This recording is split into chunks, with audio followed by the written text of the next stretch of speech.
وقال تعالى في شان حبيبه مخبرا وآمرا إن الله وملائكته يصلون على النبي يا أيها الذين آمنوا صلوا عليه وسلموا تسليما اللهم صل على محمد وعلى آل محمد كما صليت على إبراهيم وعلى آل إبراهيم إنك حميد مجيد اللهم بارك على محمد وعلى آل محمد كما باركت على إبراهيم وعلى آل إبراهيم إنك حميد مجيد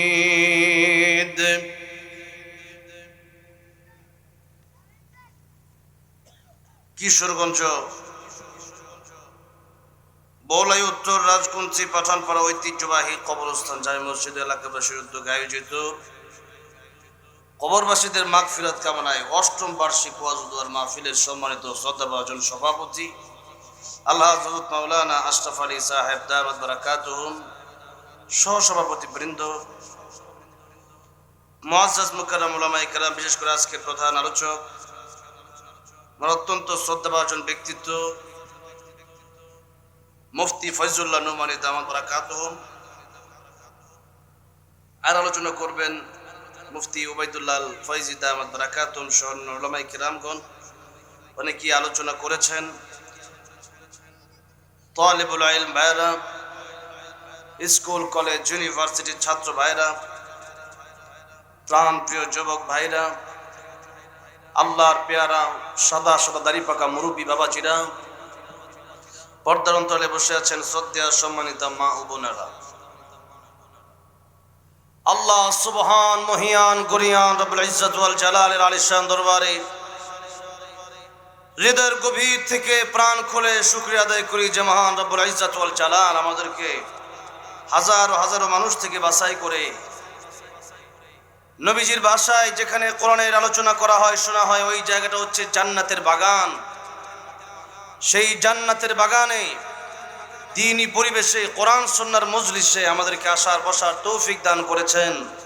আল্লাহ নবী বলেন, কেউ যদি এক একটা আয়াত বোঝার চেষ্টা করে আল্লাহ রাব্বুল আলামিন তাকে ১০০ রাকাত নফল নামাজ পড়লে যে সওয়াব হতো তার চেয়ে বেশি সওয়াব তার আমল নামায় দান করে দেন। এত গুরুত্বপূর্ণ এই মজলিস, সেই মজলিসে আল্লাহ রাব্বুল আলামিন আমাদেরকে আসার বসার তৌফিক দান করেছেন। সেই জন্যে আল্লাহর মহব্বতে জবান ছেড়ে দিয়ে সকলেই উচ্চ কণ্ঠে পড়ছি আলহামদুলিল্লাহ। কিশোরগঞ্জের মানুষ, আল্লাহর ওলিদের ঘাঁটি কিশোরগঞ্জের জমিন। এই জমিনের মানুষের আওয়াজ এত কম হইতে পারে না। মুমিন মুসলমান যারা, তাদের ইমানের আওয়াজ হবে বেশি। যদিও আল্লাহ আসতে বললেও শোনে, কিন্তু মুমিন ইমানদার জোরে বললে বেশি মজা পায়। হযরতে বেলাল রাদিয়াল্লাহু আনহু, নাম শুনছেন তো সবাই? কালো কিন্তু আল্লাহর কাছে বড় ভালো, কালো কিন্তু আল্লাহর কাছে বড় ভালো। আল্লাহ কয়, ইন্না আকরামাকুম ইনদাল্লাহি আতকাকুম। কালো আর দলা দিয়ে আল্লাহর কাছে বিচার হয় না, মোটা আর চিকন দিয়ে আল্লাহর কাছে বিচার হয় না, লম্বার খাটো দিয়ে আল্লাহর কাছে বিচার হয় না, দুনিয়ার গরিব দিয়ে আল্লাহর কাছে বিচার হয় না। আল্লাহর কাছে বিচার হচ্ছে ইন্না আকরামাকুম ইনদাল্লাহি আতকাকুম। যার অন্তরে যত বেশি আল্লাহর ভয়, তার দাম আল্লাহর কাছে তত বেশি। সেই জন্য বেলাল রাদিয়াল্লাহু আনহুর ভিতরে তাকওয়া ছিল। আল্লাহ বলেন, ইন্না আকরামাকুম ইনদাল্লাহি আতকাকুম। যার ভিতরে তাকওয়া থাকবে, আমি আল্লাহর কাছে সে দামি, সে সম্মানিত। এই জন্য বেলাল রাদিয়াল্লাহু আনহু তিনি কালো, আল্লাহর কাছে বড় ভালো। উমাইয়া যখন তারে মারে, জোরে জোরে আল্লাহু আহাদ বলে, যেমনি আল্লাহু আহাদ বলে আবু বকর সিদ্দিক রাদিয়াল্লাহু আনহু রাস্তা দিয়ে যায়, এমনি কই বেলাল আমার আল্লাহ তো আসতে বললেও শোনে, জোরে বললেও শোনে, তুমি আসতে কইতারো না? আল্লাহর নাম তো আসতে বললেই হয়। হযরত বেলাল রাদিয়াল্লাহু আনহুকে বলল তুমি আস্তে আস্তে বললো। বেলাল রাদিয়াল্লাহু আনহু বলল ভাই আবু বকর ঠিক আছে, আমি আগামীকাল থেকে আস্তে আস্তে বলবো। হযরত আবু বকর সিদ্দিক রাদিয়াল্লাহু আনহু দ্বিতীয় দিন আবার যায়, তাকায় দেখে বেলাল রাদিয়াল্লাহু আনহু তিনি আবার জোরে জোরে আল্লাহর নাম বলে। আবু বকর সিদ্দিক রাদিয়াল্লাহু আনহু বলেন কি বেলাল, তোমার গতকালকে নিষেধ করলাম, তুমি যত জোরে বলো তত না তোমার উমাইয়া মারে, কারণ আল্লাহর নামের তাকবীর দিলে তো বেঈমান কাফের হিন্দুস্তানিরা সহ্য করতে পারে না, দাদারা তো আল্লাহর নাম সহ্য করতে পারে না। জোরে কোন ঠিক না বেঠে? কারণ আমাদের কাছে অস্ত্র নাই, বুলেট নাই, কামান নাই, তরবারি নাই, কিন্তু মুসলমানদের কাছে এখনো একটা অস্ত্র আছে, সেই অস্ত্রের নাম হচ্ছে আল্লাহু আকবার। ঠিক না বেঠে? যে আল্লাহু আকবার স্লোগানে শাহজালাল রহমাতুল্লাহ স্লোগান যে আল্লাহু আকবার, আর ওইদিকে গৌর গোবিন্দের মস্ত তস্তস হয়ে গেছে। ঠিক না বেঠে?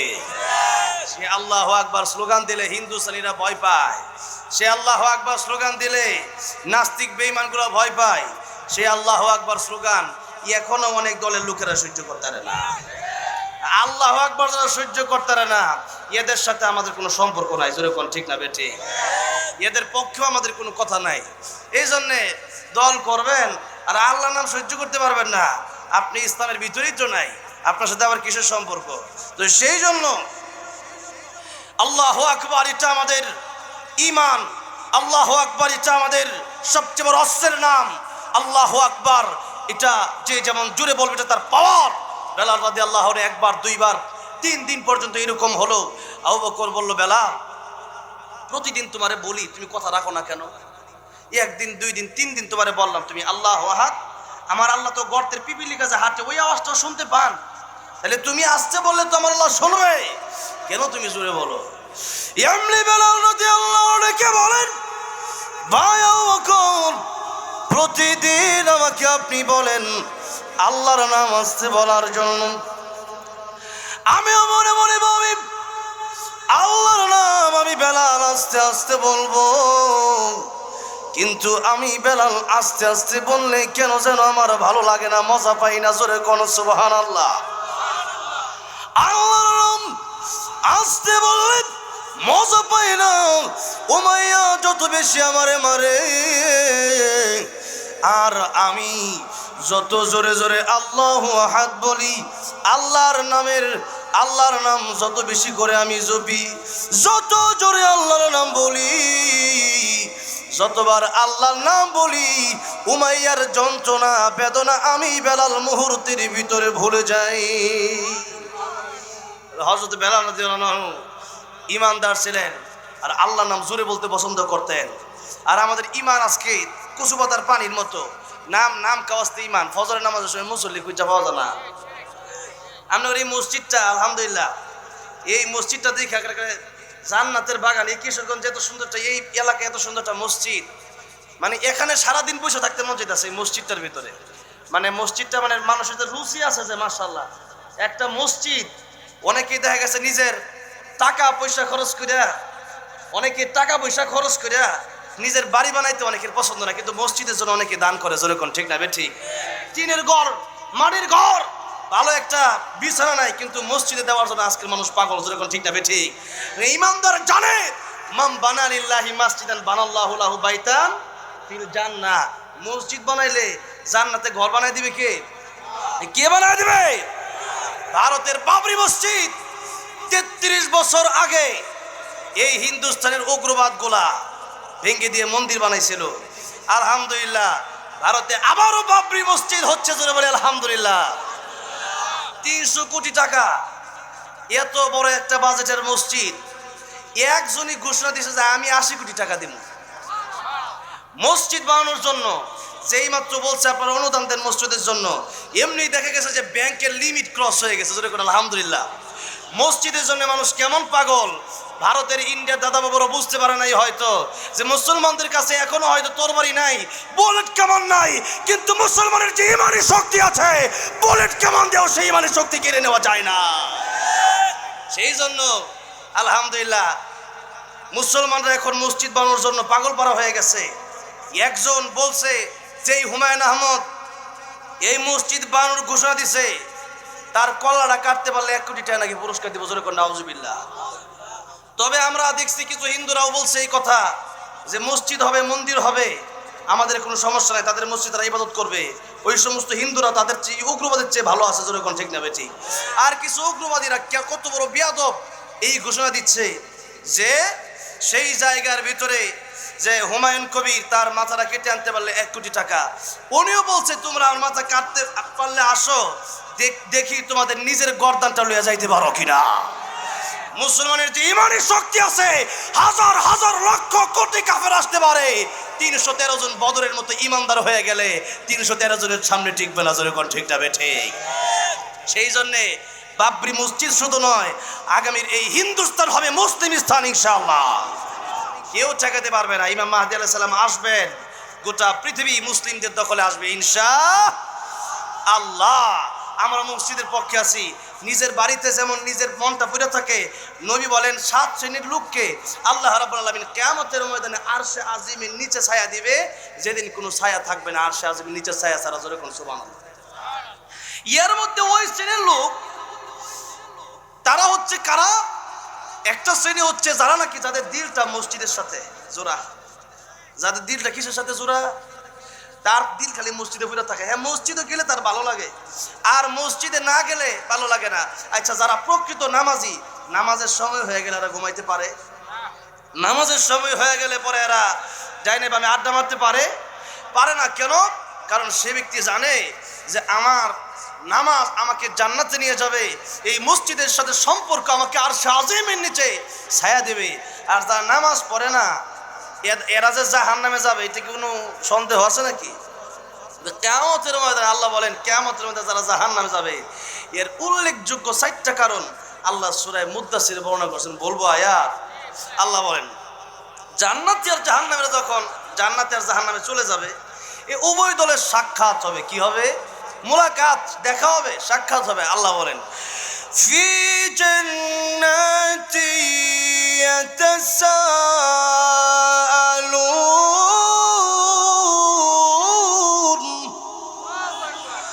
আনিল মুজরিমিনা মা সালাকাকুম ফি সাকর ক্বালু লাম নাকু মিনাল মুসাল্লিন।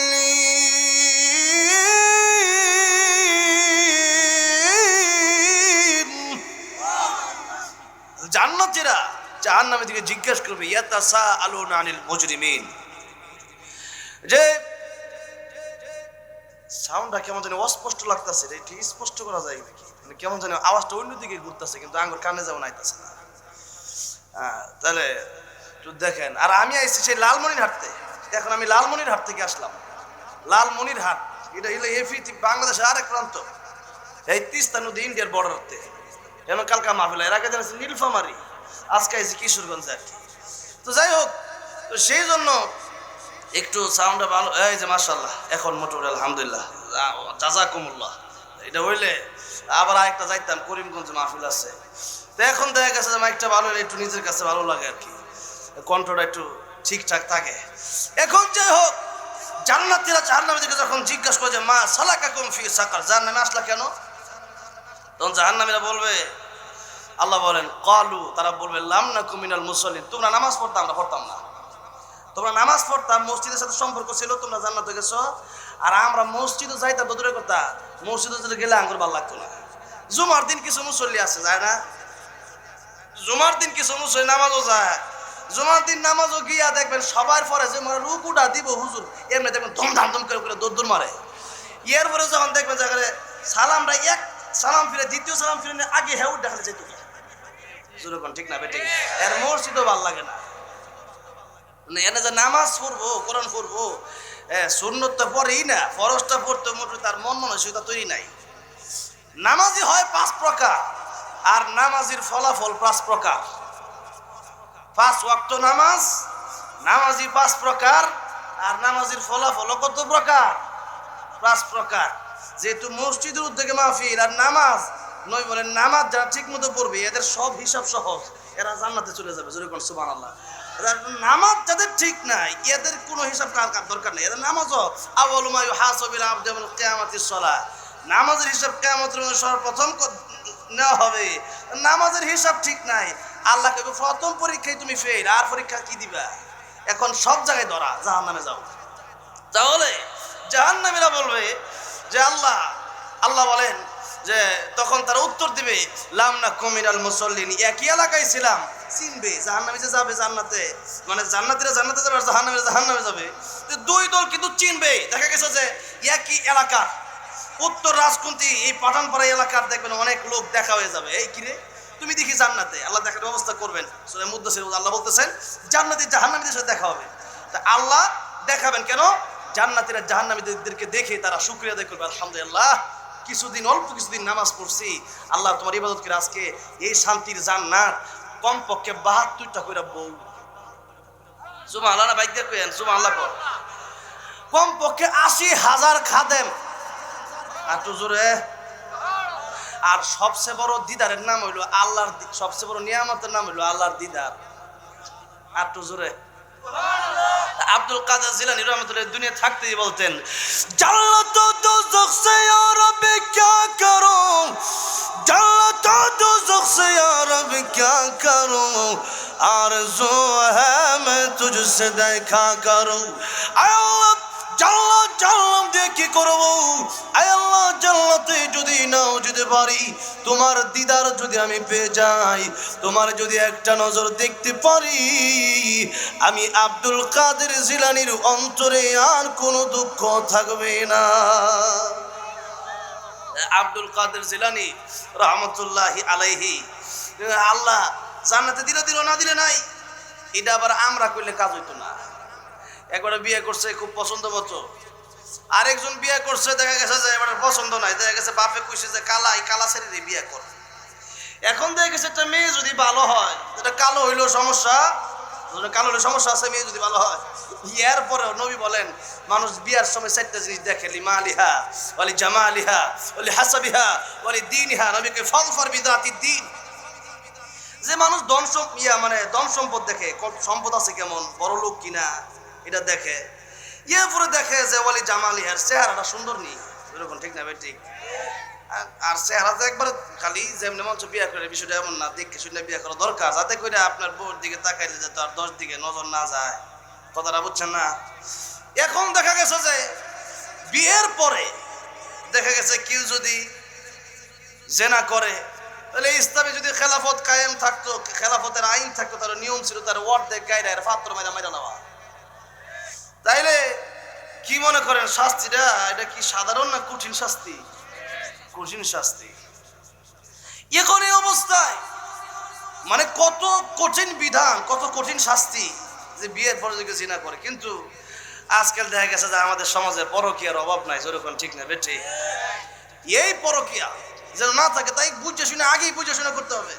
তো নই বলেন মানুষ ধন সম্পদ দেখে, চেহারা সুরত দেখে সুন্দর কিনা, এরপরে ওয়ালি হাসাবিয়া বংশ মর্যাদা কেমন ওটাও দেখে, ওয়ালি দীনিহা নবীকে মানুষ দিনদারিতে দেখে। তবে তোমাদেরকে আমি বলে দিচ্ছি, আমি নবী বলে দিলাম, অল্প কয়েকদিনের দুনিয়া পাইয়া ও নারীরা সালমান খান তালাশ করো না, আর ও পুরুষেরা তোমরা অপবিশ্বাস তালাশ করো না, ও পৃথিবীর মানুষেরা নায়ক নাকি খুঁজছো না, এটা জান্নাত নয়। এই দুনিয়াতে দেখা গেছে যে যা মনে চায় তা পাইবা না, আর জান্নাতে যাওয়ার পরে যা মন চা তা পাইবা। তাহলে যা মনে চাহি জিন্দিগি কি দুনিয়া না জান্নাত? বলেন, মন চাহি জিন্দিগি দুনিয়া না জান্নাত?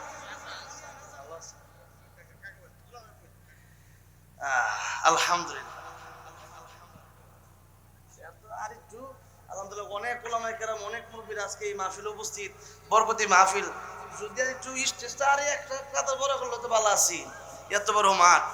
যাই হোক, তাহলে বলেন মন চাহি জিন্দিগি এটা কি দুনিয়াতে না জান্নাতে? জান্নাতে। এখন নবী কয় যে এখানে বেশি সুন্দর মন্দ তালাশ করো না, ওয়ালি দীনিহা মানুষ দিনদারিতে দেখে বিয়ে করে, ফাযফার বিযাতিদ দ্বীন। নবী বলেন যে তুমি যদি দিনদার পাও, দিনদার মেয়ের দেখে তুমি ধন্য হও, জোরে কোন সুবহানাল্লাহ।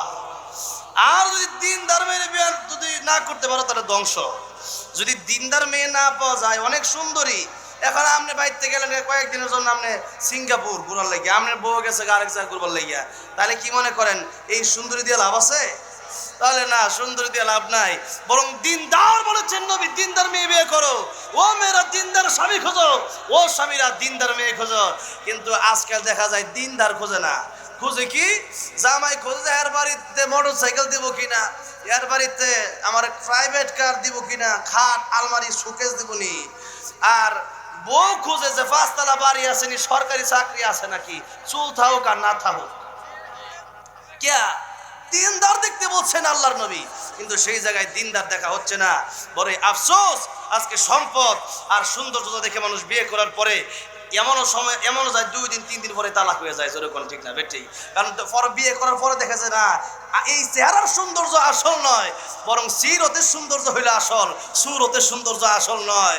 বরং ভিতরগত যে সুন্দর, মানুষের আখলাক, মানুষের ব্যবহার, মানুষের চারিত্রিক সৌন্দর্য হলো মানুষের আসল সৌন্দর্য। যেরকম ঠিক না বেটি? আমার ভাইরা, আমার বাবাজিরা, তাহলে জান্নাতে যাওয়ার পরে জীবনে মনে যা আশা তা পাইবেন, কিন্তু এই দুনিয়াতে তাহা সম্ভব নয়। সুতরাং দুনিয়ার জন্য যেই পরিমাণ পাগল হইছি, বলেন তো, যেই জান্নাতে গেলে কমপক্ষে 72টা বউ, 80,000 খাদেম, আল্লাহর দিদার পাওয়া যাবে। হ্যাঁ, আল্লাহ রাব্বুল আলামিনের দিদারের জন্য এই জন্যই তো বলতেন তিনি, জান্নাত ও দোজখ সে ইয়া রব্বি কিয়া করো আরজু হ্যায় মে তুঝসে দেখা করো। যে কথা বলতেছিলাম, এখন আমি আপনি কথা বললে হবে না, কারণ একজনে পছন্দ মতো বিয়ে করছে, সে তার বউর পায়ে খুব খুশি। বউ বাড়িতে গিয়া কইতাছে যে তুমি যদি না লইয়া যাও আমি যাইতাম না। জামাই ঠিকই আর শ্বশুর শাশুড়ি লেগে পান সুপারি মিষ্টি বোয়াল মাছ সব লইয়া গিয়ে আনে।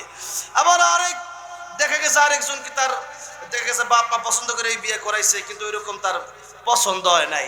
এখন এমন বউ যদি বাইরে গিয়ে কয় যে আমি আমো না, এখন সে কয় যে তুমি বাইরে থাকলে থাও, আইলে আয়ো, তোমার ব্যাপার। সেরকম ঠিক না? ঠিক থাকলে বাইরে থাও। অনেকেই এমন লোক আছে, আমার একজন আমার বউ জীবন বাপের বাড়িতে পারছে না, খালি ঘরেই থাকে, একটু যদি যাইতো, কথাটা বোঝেন, একটু যদি যাইতো তার মানে কি, হ্যাঁ একটু অশান্তিতে আছে। যেরকম ঠিক নেবে ঠিক, একটু অশান্তিতে আছে, যদি যাইতো। তাহলে আব্দুল কাদের জিলানী রাহমাতুল্লাহ আল্লাহর সাথে সম্পর্ক খুব বেশি, তাই উনি কয় যে জান্নাত ও দোজখ সে ইয়া রব কিয়া করো আরজু হ্যায় মে তুঝসে দেখা করো। আল্লাহ জান্নাত দিলে দিও, না দিলে নাই, আল্লাহ তোমার সাথে দেখা করা ওইটাই আমার বড় ইচ্ছা। এখন আপনি নামাজ না পড়ে যদি কোন এই যে শেয়ার কোন যে জান্নাত ও দোজখ সে ইয়া রব কিয়া করো, আল্লাহ জান্নাতে দিলে দিও, না দিলে জাহান্নামে দিও, আল্লাহকে বলতে থাক জাহান্নামে। ইবাদত নাই, বন্দেগী নাই, নামাজ নাই, রোজা নাই, কোরআন তেলাওয়াত নাই, আর আপনি শেয়ার করবেন, তাহলে কাজ হবে? আমার ভাইরা, আমার বাবাজিরা, তাহলে বলেন নামাজ না পড়া জান্নাতে যাওয়া যাবে? তখন তারা বলবে কালু লাম নাকু মিনাল মুসাল্লিন, তোমরা নামাজ পড়তা আর আমরা নামাজ পড়তাম না, এই কারণে তোমরা জান্নাতে গেছো আর আমরা জাহান্নামে আসছি। এরপর আল্লাহ বলেন ওয়ালাম নাকুল তুইমুল মিসকিন,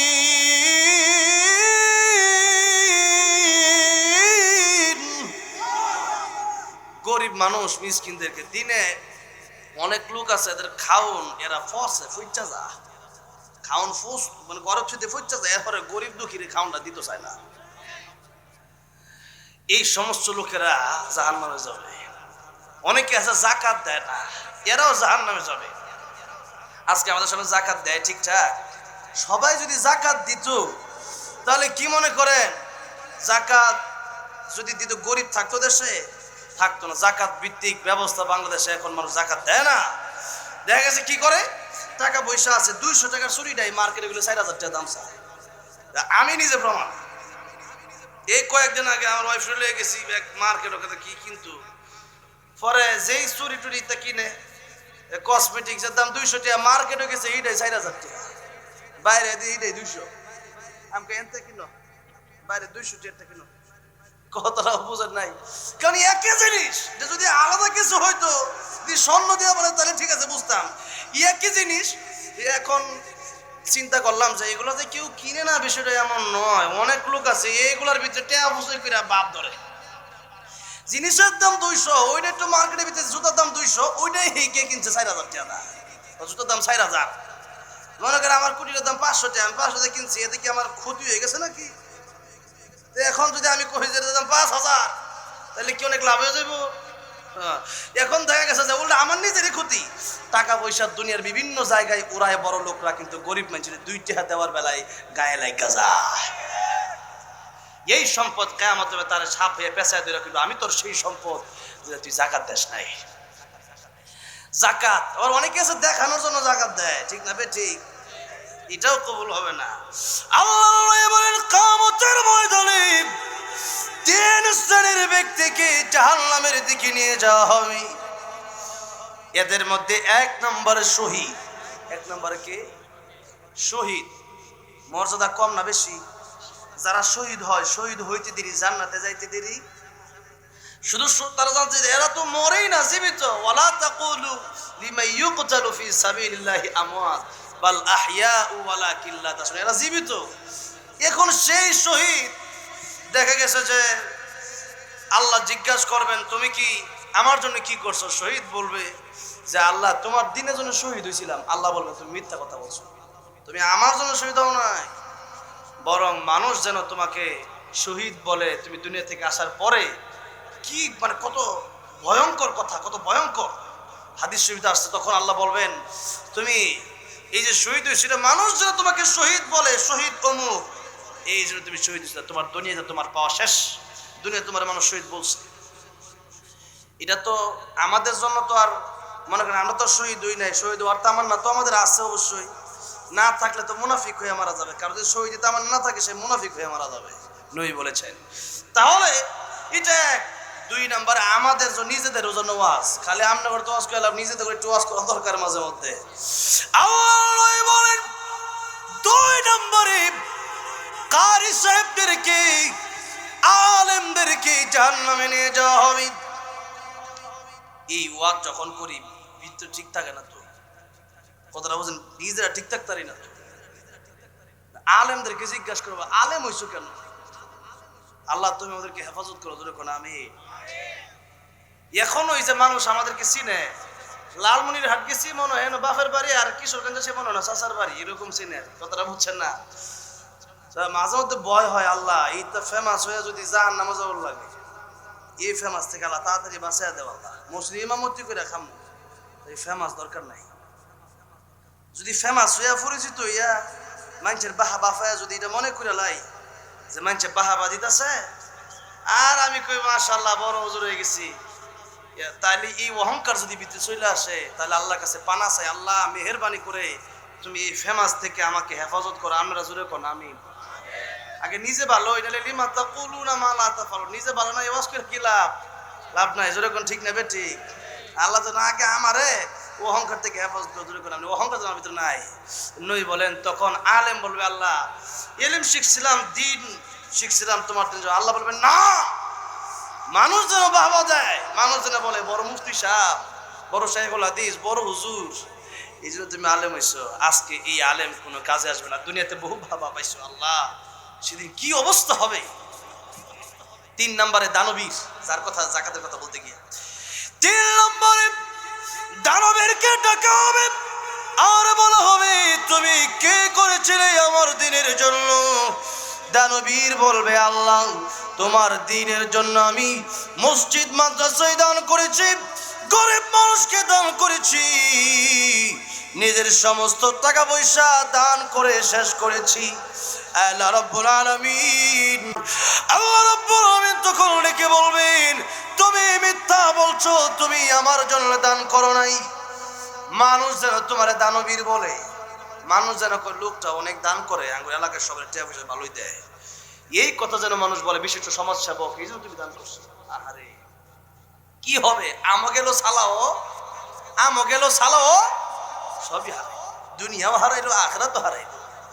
তাহলে বলেন লোক দেখানো ইবাদত, যাকাত যদি এমনি দেয় 200 টাকা দামের লুঙ্গি দেয় আর ক্যামেরা হইলো 50 টাকা দেখায়, যখন ঠিক না বেটি?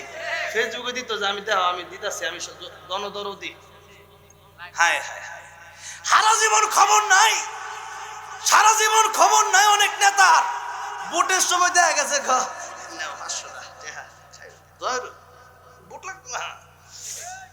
কি মনে করেন এটা কি দান? সারা জীবন খবর নাই, নির্বাচনের সময় খবর। এটা কিসের খবর?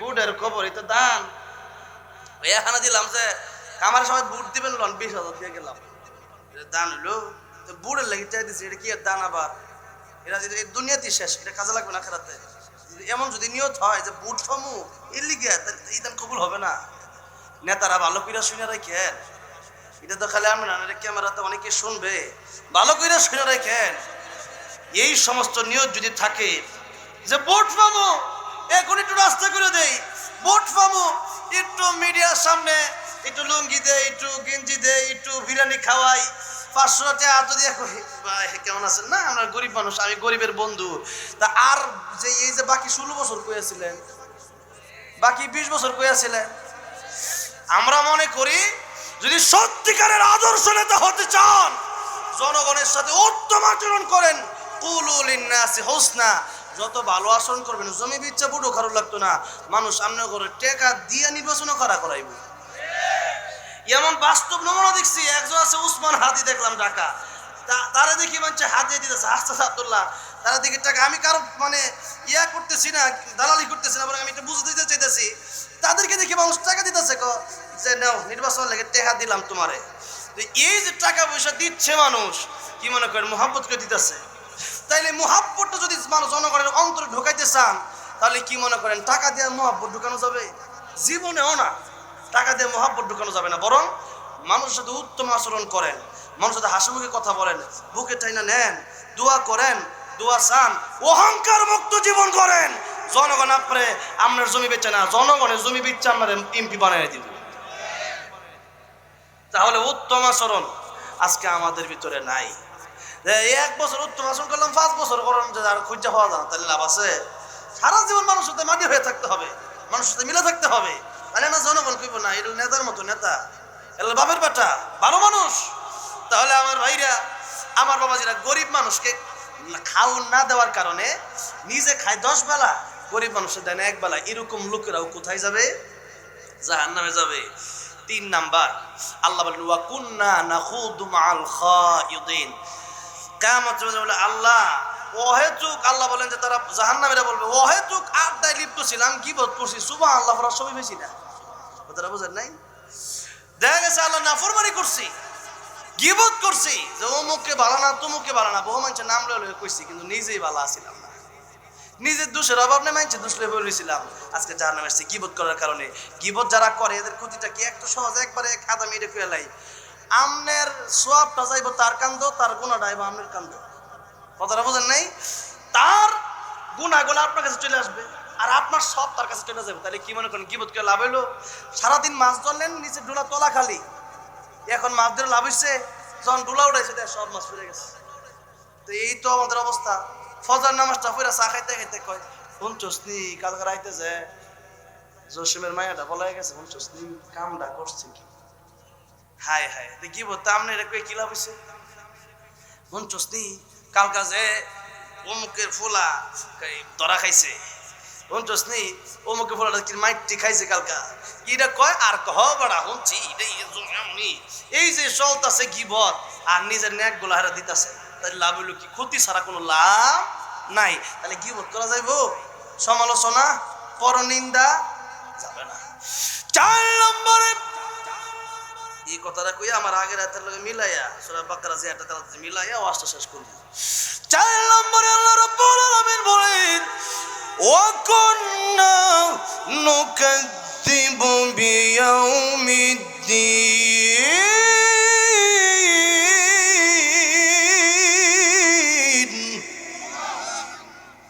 পরকালকে অস্বীকার করার কারণে ওয়াজ হইছে আলোচনা হইছে কিন্তু কয় হুজুরে কি ওয়াজ করব আল্লাহ কয় সালাহুম খাজানাতুহা আলাম ইয়াতিকুম নাদির কিয়ামত জিজ্ঞেস করে জাহান্নামে আইলা কেন তখন এরা উত্তর দিবে ক্বালু বালা ক্বাদ জাআনা নাযীর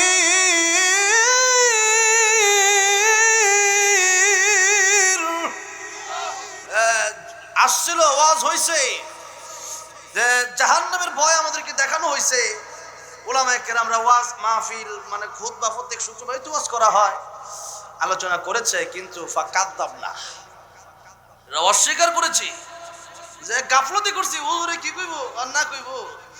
একটু পর আল্লাহ মানুষ আফসোস করে সেদিন বলবে وقالوا لو كنا نسمع أو نعقل ما كنا في أصحاب السعير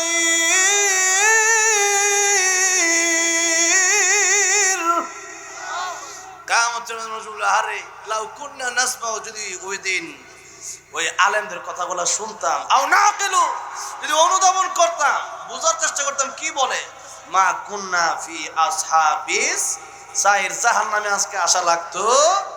তাহলে কি মনে করি এরপরে আল্লাহরে বলবে রব্বানা আখরিজনা মিনহা, আল্লাহ আমাদেরকে বের করে দেন, আমরা ফাইনউদনা ফাইন্না যালিমুন, আমরা আর জুলুম করব না, আমাদেরকে পাবেন না, আমাদের জালেম হিসেবে পাবেন না, যে আমরা নামাজ পড়বো রোজা রাখবো। আল্লাহ বলবেন কালাখসাউ ফিহা, জাহান্নামে লাঞ্ছিত অবস্থায় পড়ে থাক, ওয়ালা তুকাল্লিমুন, আজকে আর কোনো কথা বলিস না, চুপ। আল্লাহ যেদিন বলবেন চুপ, আজকে কোনো কথা বলিস না, কি মনে করেন সেদিন কি আর কেউ থাকবে বাঁচানোর মতো জাহান্নাম থেকে? থাকবে? থাকবে। শয়তান ডাকবে কিরে তোর লাগা গুনাহ করছি, তোর লাগা পাপ করছি, সুদ ঘুষ তোর লাগা খাইছি, তোর লাগা। শয়তান কইবো ইন্নাল্লাহা ওয়াদাকুম ওয়াদাল হক, আল্লাহর ওয়াদাই সত্য ছিল, মানো নাই। কোরআন সুন্নাহ দিয়ে দলিল দিয়ে কথা বলছে, ওটা ভালো লাগে নাই। আর আমি যে তোমরা কইছি সুদ খাও খালি খাইছো, কইছি গান বাজনা কর করছো, কইছি মদ খাও খাইছো, কইছি মিথ্যা বলো বলছো, কইছি গীবত করে কোনো লাভ আছে? লাভ নেই, একটু মজা পাইছো এটাই, আর কোনো লাভ নাই, দলিল নাই, প্রমাণ নাই, আমার কথা সব মানছো কি লিগা? এই যে দেখেন শয়তান কেউ মানছো কি লিগা? তাহলে দেখেন এই দুনিয়াতে আসার পরে এখন আমরা শয়তানেরটা শুনি, আমরা শয়তানের অনুগত, শয়তান যা বলে তা আমরা বেশি করি, আর আল্লাহ যা বলে আমরা করি না। তাই আল্লাহ রাব্বুল আলামিন আমার আজকের খুতবার আয়াত আল্লাহ বলতেছেন কাইফা তাকফুরুনা বিল্লাহ,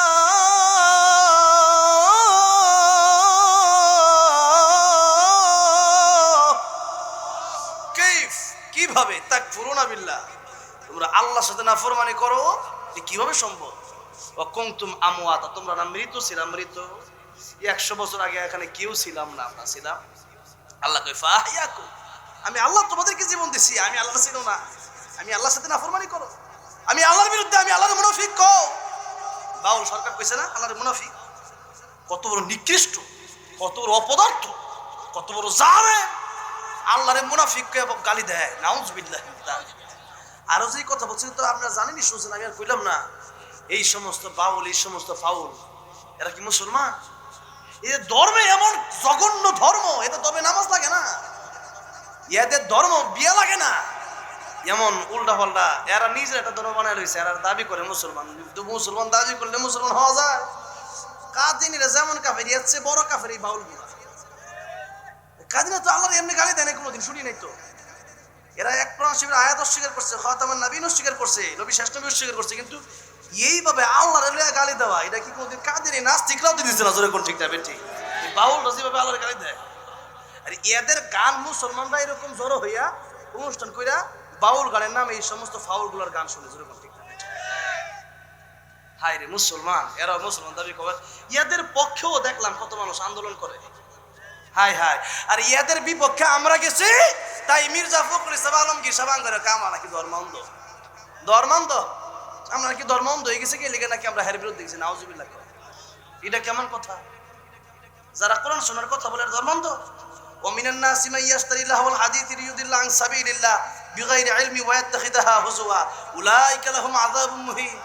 সূরা লুকমান আয়াত নাম্বার 6 আল্লাহ বলতেছেন যে এই পৃথিবীর মানুষগুলো, নজর ইবনে হারিস অনেক লম্বা ব্যাখ্যা আয়াতের, যে গান বাজনা শুরু করছিল ইরান থেকে নায়িকা গায়িকা আইনা, এই নজর ইবনে হারিস যখন আল্লাহ নবী কোরআন তিলাওয়াত করতে, কোরআনের বিরুদ্ধে করার জন্য নজর ইবনে হারিস গান বাজনা শুরু করছে, তখন আল্লাহ এই আয়াত নাযিল করছে, আর এই আয়াতের মাধ্যমে লাহওয়াল হাদিসের মাধ্যমে আল্লাহ পাক গান বাজনা নিষিদ্ধ করছে।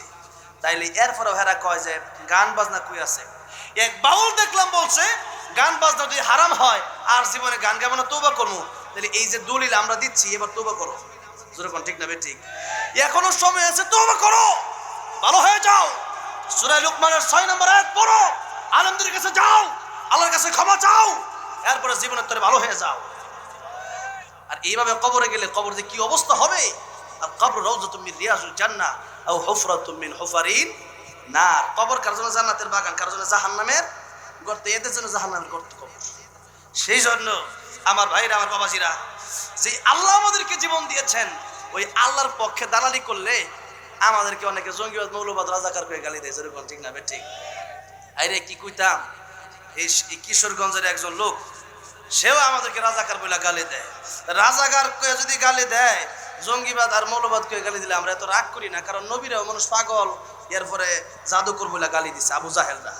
আজকেও আমাদেরকে আবু জাহেলের উত্তরসূরিগুলা জঙ্গিবাদ, মৌলবাদ, রাজাকার, কাঠমোল্লা এই সমস্ত উল্টাপাল্টা ভাষা আলেমদের জন্য ব্যবহার করে। যেরকম ঠিক না ঠিক? তো আমরা বলি, আল্লাহ নবী শরীফে হক কথা বলার কারণে যদি আমার নবীকে পাগল, জাদুকর বলা হয়, আমাদেরকে হক কথা বললে জঙ্গিবাদ, মৌলবাদী বলবা, বলো। দুনিয়াটা আমাদের জন্য জেলখানা, দুনিয়া সিজনুল মুমিন ও জান্নাতুল কাফির। তোমাদের জন্য দুনিয়াটা আরামের জায়গা হতে পারে, এটা আমাদের জন্য জেলখানা। এখানে কষ্ট করে যাব, তার প্রতিদান আল্লাহ রাব্বুল আলামিন আমাদেরকে কিয়ামতের ময়দানে দিবেন। যেরকম ঠিক না বেঠে? আমার ভাইরা, বাবাজিরা, তাহলে ফাহিয়াকুম, তোমরা মৃত্যু ছিলা, আমি আল্লাহ তোমাদেরকে জীবন দিলাম।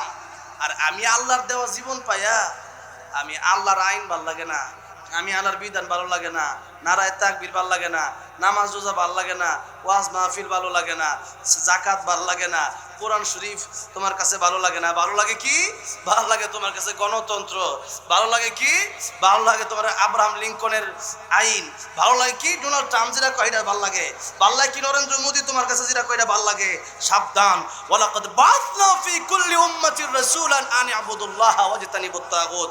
আল্লাহ পৃথিবীতে যত নবী রাসূল পাঠিয়েছে, দুইটা দায়িত্ব, একটা আল্লাহর ইবাদত আর একটা তাগুত বর্জন। তাগুত মানে কি? তাগুত হলো শয়তান। তাগুত হচ্ছে তারা যারা আল্লাহর আইন নিজেরাও মানে না, অপর কেউ মানতে দেয় না। এই সমস্ত লোক আমাদের দেশে আছে না নাই? এই সমস্ত লোক থেকে আমাদের হেফাজত রাখতে হবে। নরেন্দ্র মোদী আমাদের প্রভু নয়, সে আমাদেরকে জীবন দেয় নাই। আমেরিকার ডোনাল্ড ট্রাম্প আমার জীবন দেয় নাই। জীবনটা দিছে কে? আমার খাওয়ায় কে? আমার পড়ায় কে? আমার কথা বলার শক্তি দিল কে? যেই আল্লাহ এত কিছু দিল, সেই আল্লাহর পক্ষে না পেয়া যখন আল্লাহর বিরোধিতা করেন, আল্লাহ কষ্ট পায় না? সেই জন্য আল্লাহ কয় কাইফা তাকফুরুনা বিল্লাহ, বান্দারে কেমনে, তুই কিভাবে সম্ভব যে আল্লাহর সাথে নাফরমানি করস বান্দা? তুই না ছিল মৃত্যু, এরপরে আমি তোর জীবন দিলাম, সুম্মা ইউমীতুকুম, তোর আবার মরণ হবে, সুম্মা ইউহয়িকুম, তোর আমি আল্লাহ আবার জীবিত করব, সুম্মা ইলাইহি তুরজাউন, আমি আল্লাহর কাছে অবশেষে তোমার ফিরে আসতে হবে, জবাব দিতে হবে। ফামান ইয়ামাল মিসকালা যাররাতিন খায়রান ইয়ারা ওয়া মান ইয়ামাল মিসকালা যাররাতিন শাররান ইয়ারা। ভালো যদি অল্প করেন সেটাও দেখা যাবে, মন্দ যদি অল্প করেন সেটাও দেখা যাবে। ফারিকুন ফিল জান্নাতি ওয়া ফারিকুন ফিস সাইর। ভালো করলে জান্নাত, মন্দ করলে জাহান্নাম। তাহলে আমরা যাইতে চাই কোথায়? জান্নাতে। কোথায়? জান্নাতে যাইতে হলে নামাজ ছাড়া না, নামাজ পড়িয়া, গীবত কইরা না গীবত ছাইরা, গরিবদেরকে খাওয়ান না দিয়া না দিয়া দিয়া, পরকালের প্রতি বিশ্বাস রেখে না রেখে রেখে, তাহলে আল্লাহ রাব্বুল আলামিন আমাদেরকে কেবলমাত্র আল্লাহর গোলামি, আল্লাহর প্রকৃত খাঁটি আশিক হয়ে আল্লাহ কবরে যাওয়ার তৌফিক দান করেন। জোরে বলেন আমিন। আলহামদুলিল্লাহ রাব্বিল আলামিন। একটা গজল বুঝছি, এটা আমি জানি, এর লেগে একটা গজল যেটা আমি মদিনায় গেছিলাম, আল্লাহ আমার মদিনায় যাওয়ার তৌফিক দিয়েছে। গজলটা গাওয়ার পরে এই যে আপনার কিশোরগঞ্জের আল্লামা মুহিব খান শুধু কিশোরগঞ্জের গর্বিত সন্তান নয়, তিনি গোটা বাংলাদেশের গর্বিত সন্তান। ঠিক না ঠিক? জাগ্রত কবি মুহিব খান, আলহামদুলিল্লাহ, তিনি কোরআন শরীফ ছন্দে ছন্দে এত সুন্দরভাবে, এত সুন্দর একটি গ্রন্থ লিখেছেন, যেই গ্রন্থ পৃথিবীর আর কেউ লিখছে কিনা আমি জানি না। শুধু বাংলাদেশ নয়, পৃথিবীর আর কেউ লিখছে কিনা জানি না। আলহামদুলিল্লাহ, এমন দামি দামি সন্তান আপনারা এই কিশোরগঞ্জ জেলাতে পাইছেন। উনি, ওনার ভাই আছে আরেকজন, নামটা কি জানেন? হ্যাঁ, ওয়াইদুল হক নদভী সাহেব। উনি, ওনার সাথে একবার আমি প্রথমে যখন মানে লাইভে গেছিলাম, একবার এই গজলটা গাইছি, তখন উনি আমাকে বলছেন, ইনশাল্লাহ আমি তোমার মদিনায় যাওয়ার ব্যবস্থা করবো। জোরে করে আলহামদুলিল্লাহ। এই কিশোরগঞ্জের সন্তান তিনি, সেই নদভী সাহেব, আল্লাহ ওনাকে অনেক হায়াত দান করেন, অনেক বড় আলেম দ্বীন। এই কিশোরগঞ্জের অনেক বড় বড় আলেম দ্বীন আপনারা পেয়েছেন, ওনাদেরকে কদর করবেন, চলে গেলে আর ফেরত পাবেন না। এই জন্য আমি সেই গজলটা, যে গজলটা গাওয়ার পরে আমি মদিনায় যাওয়ার তৌফিক দিয়েছি, আল্লাহ মদিনার মাটিরে, গজলটা প্রায় প্রতিদিনই মাহফিলে এটা গাইতে হয় আর কি। আরো অনেক গজল গাইছি, কিন্তু এইটা গাইতে কয়, তার মানে সব কিছু কবুল হয় না, কিছু জিনিস কবুল হয়। সেরকম ঠিক না ঠিক? আল্লাহ কবুল করে, এটা হয়তো আল্লাহ কবুল করছে। সেই জন্য এই গজলটা গাই, এরপরে বিদায় নেব ইনশাআল্লাহ। ও মদিনার মাটি রে, সকল সুখ বুঝি তোর কপালে ও মদিনা রে তোর বুকে আমার নবী যার লাগে পাগল সবই যার লাগে মাতোয়ার ত্রিভুবন ভাবি আমি সারাক্ষণে কখন যাব সেখানে সহে না আর পরাণে ও মদিনার মাটি রে সকল সুখ বুঝি তোর কপালে ও মদিনা রে পাখি যদি হতাম আমি উড়ে উড়ে যেতাম আমি থাকতো না মনে কোনো যন্ত্রণা দেহে নাই পাখায় আমার সাথে নাই টাকায় আমার কেমনে যাব সেখানে ও মদিনার মাটি রে